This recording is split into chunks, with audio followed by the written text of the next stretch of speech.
Bien, merci bien, Monsieur le Président. C'est bon. Ouais.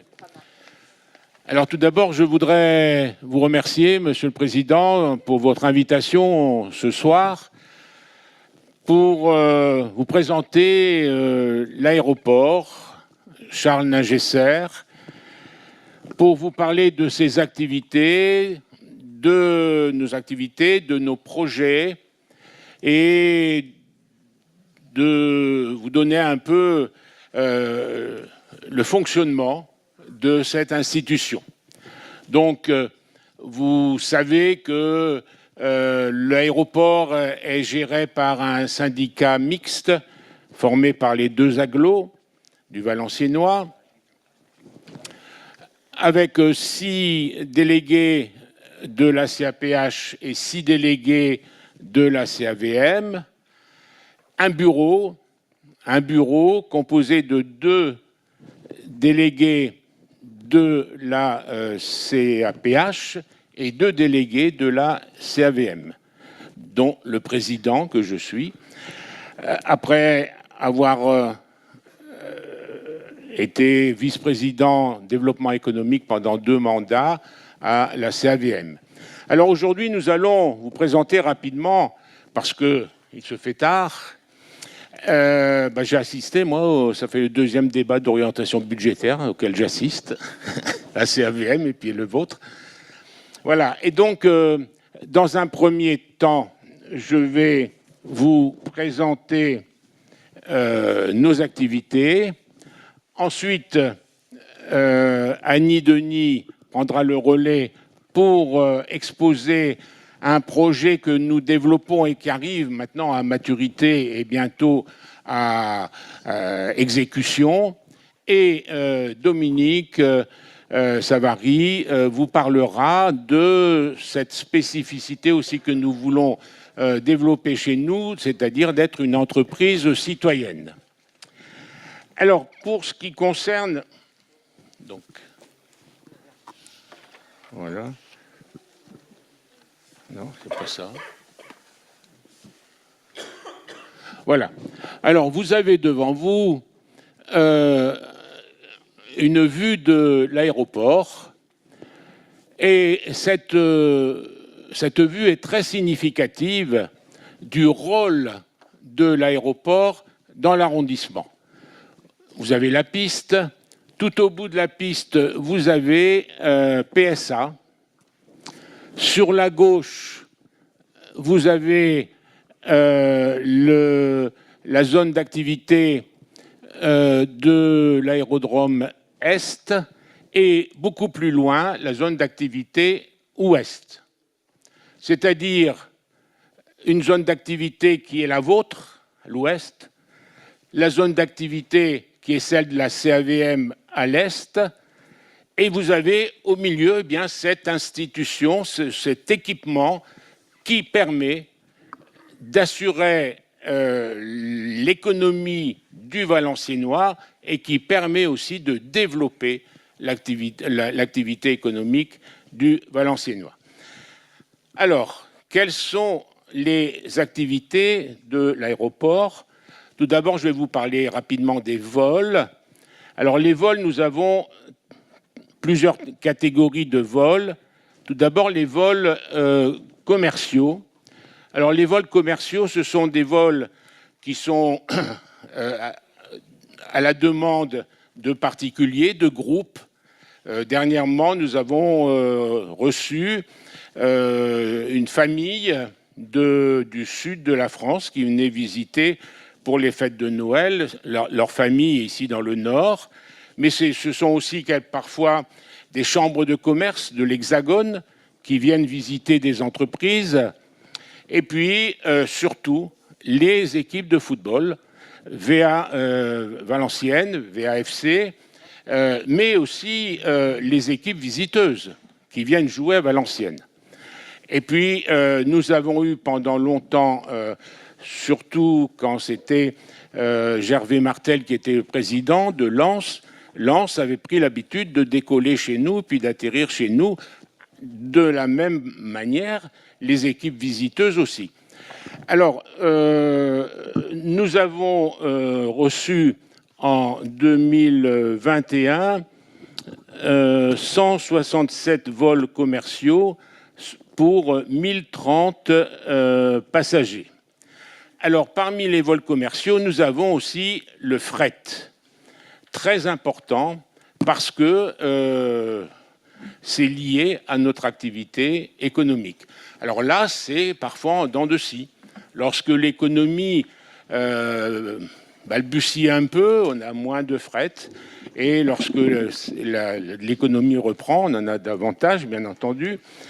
Et alors nous avons en 2021 comptabilisé 4 tonnes 770 de fret. Et en 2020, 5 tonnes, alors qu'il y a eu le Covid. Ou la Covid. Alors, en fait, ce qu'on a remarqué aussi, c'est que en période de crise sanitaire, qu'on a, disons, le noyau dur du coronavirus en mars, avril, mai 2020, beaucoup d'entreprises étaient à l'arrêt et ne produisaient que par petites quantités. Et les petites quantités étaient transportées par avion pour aller plus vite. Je vais vous donner un autre exemple. En 2011, l'entreprise Agrati à Vieux-Condé avait repris Textron et avait complètement réorganisé son activité. Une bonne partie du personnel était passé du secteur de la production à la logistique, mais avec une désorganisation complète et les pièces n'arrivaient pas à être expédiées pour les fournisseurs.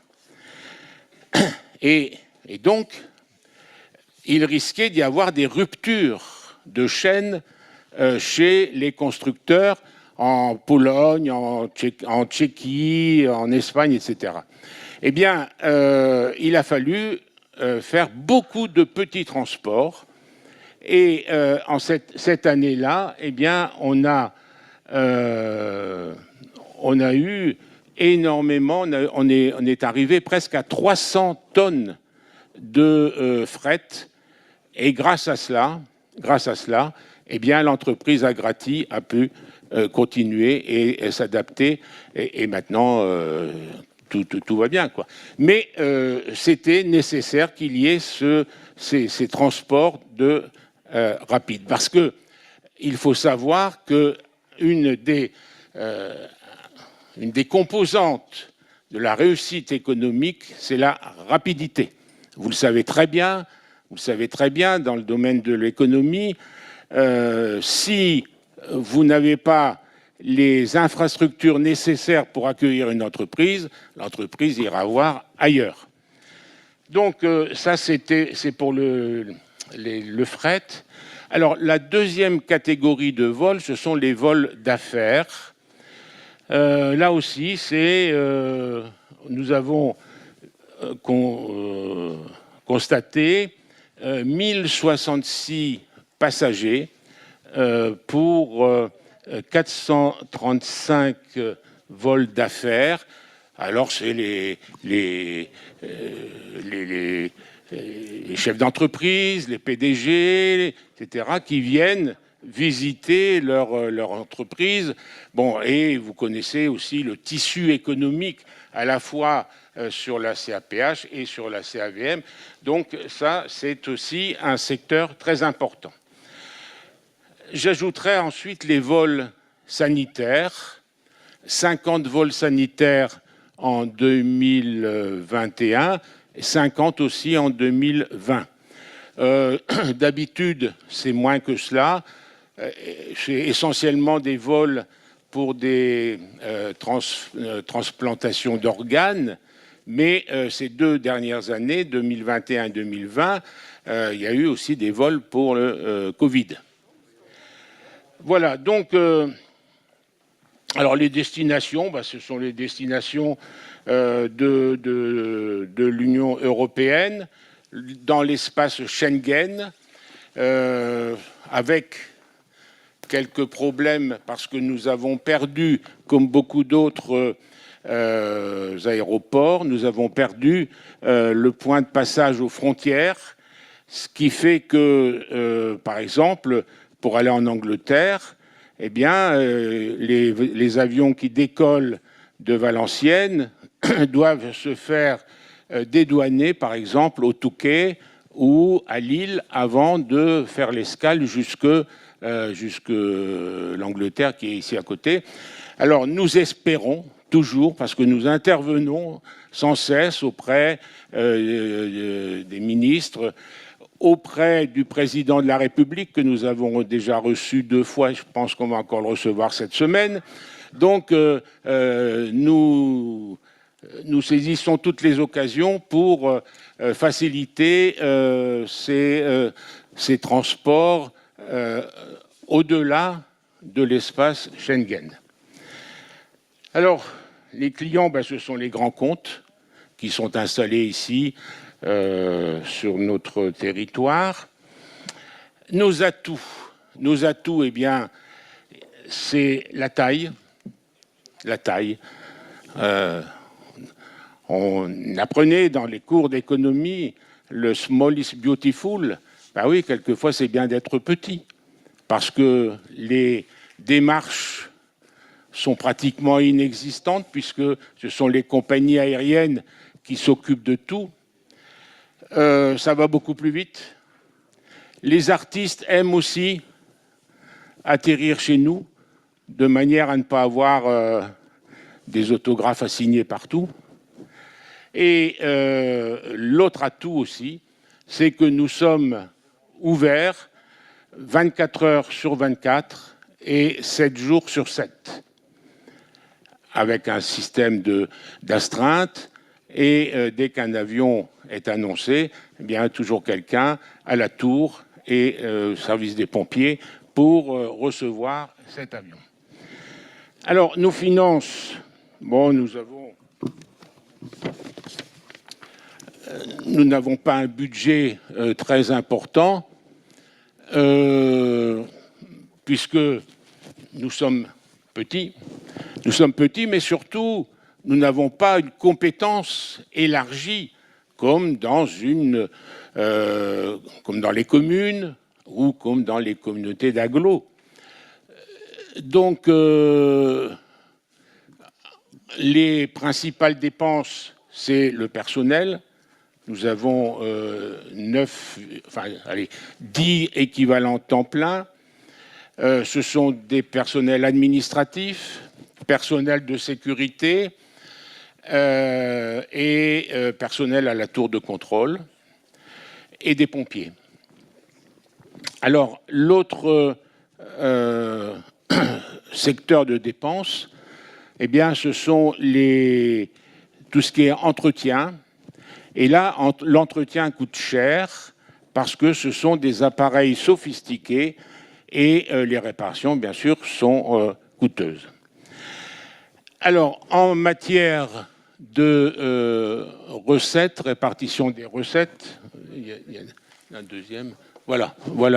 Donc, pour l'année 2022, ce que nous espérons, mais enfin, on a des assurances sur ces recettes.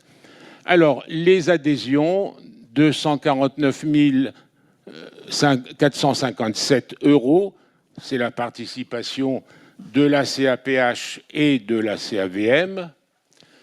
Ensuite, on a 108 891, ce sont les recettes domaniales, c'est-à-dire lorsque on délivre des autorisations d'occupation temporaire à des particuliers, à des privés, lesquels installent sur ces parcelles de terrain un hangar, eh bien, ils nous payent une redevance.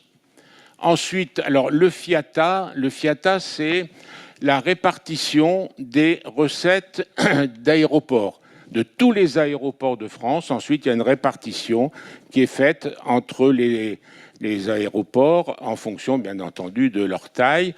Donc 371 549. Ensuite, les redevances aéronautiques, 126 936 euros.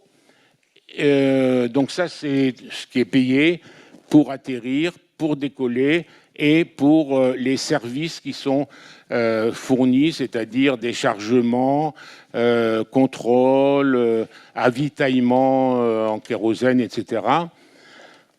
Et ensuite, une petite part, 4 573, c'est divers. Voilà, donc voilà pour nos recettes. Alors, ensuite, nos projets. Alors, nos projets, donc, on a bien sûr en investissement aussi des remboursements d'emprunts. Alors, ces remboursements d'emprunts, c'est essentiellement pour l'aérogare.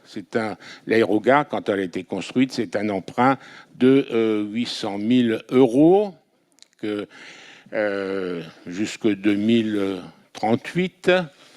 Un autre emprunt pour un redressement au niveau de la TVA, parce que nous, on a un système un peu spécial dans la mesure où certaines activités sont considérées comme des activités d'administration, donc hors TVA, et d'autres qui sont des activités commerciales, avec, bien sûr, application de la TVA. Et donc, dans les années antérieures, il y a eu une confusion et finalement, il y a eu un redressement. Et donc là, on a aussi un emprunt, on a dû emprunter. Donc là aussi, c'est un emprunt qui va se terminer en 2037. Et ensuite, un autre emprunt pour l'allongement de la piste. Mais là, c'est un emprunt qui est terminé en 2021. Donc, alors nos projets, c'est de développer l'aviation d'affaires. Alors, développer l'aviation d'affaires, notamment en assurant un meilleur accueil par la mise à disposition de hangars pour abriter les avions qui atterrissent chez nous, et aussi créer des lieux des hangars pour faire de la maintenance lorsque les avions arrivent, de manière à, pendant qu'ils sont, au repos, de faire la révision de ces avions, etc. Donc ça, c'est important. Alors ensuite, nous avons, bien sûr, alors là, c'est un gros projet en cours, c'est la réfection de la piste. Alors, cette piste a une trentaine d'années d'âge et elle s'use, bien sûr, avec le poids des avions, etc. Et donc, le projet, c'est de refaire cette piste. Alors, je dis bien refaire la piste et non pas allonger la piste. Sinon, on passe au-dessus des maisons de Tris-Saint-Léger, c'est pas possible. Bon, et d'ailleurs, nous n'avons aucun projet d'accueillir des lignes commerciales régulières. Nous sommes une structure qui est bien destinée au voyage d'affaires et au fret. Et donc, cette piste, c'est la condition sine qua non de notre développement. Alors, nous avons, bien sûr, alors pourquoi refaire la piste? Bien sûr, parce qu'elle n'est plus en bon état, mais surtout pour pouvoir accueillir des avions de plus grande capacité. Actuellement, ce sont des avions d'une 30-40 passagers maximum. Là, on pourrait accueillir des 60 à 80 passagers. Et c'est très important, par exemple, lorsqu'il y a des visites de comités d'entreprise chez nous, etc.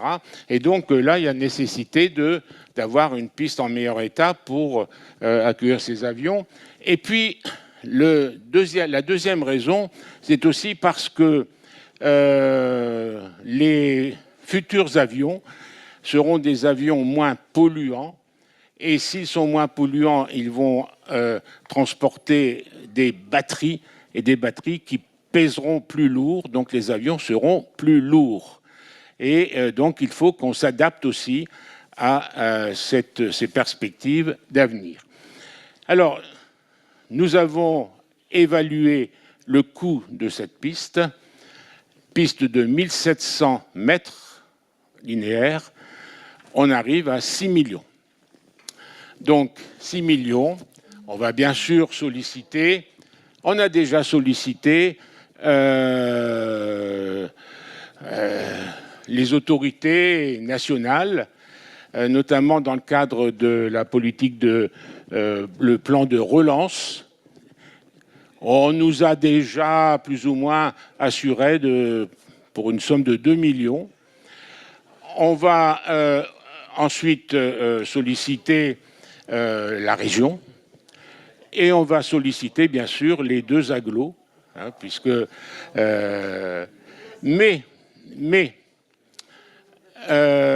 nous partons ensuite du principe que aide-toi et le ciel t'aidera. Donc nous faisons le maximum pour utiliser au mieux notre plateforme. Et dans ce cadre-là, nous avons, depuis 2018, lancé ce projet d'implantation de cellules photovoltaïques. Et je vais laisser Annie Denis nous présenter ce projet.